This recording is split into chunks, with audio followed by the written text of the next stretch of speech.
কেমন আছো সবাই? তো আজকে আমি বোতল চিত্র করে ট্রেন্ডিং ভিডিও বানাতে চাচ্ছিলাম, যেটা এখন ফেসবুক টিকটকে ভাইরাল একটি ট্রেন্ডিং ভিডিও।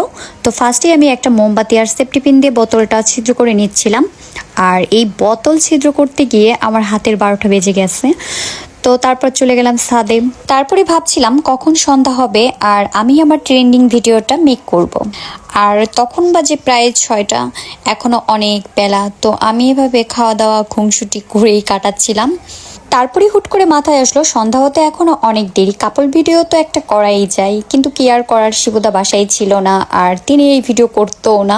তারপর আর কি টুসু পাখিকে জোর করে ভিডিওটা মেক করলাম।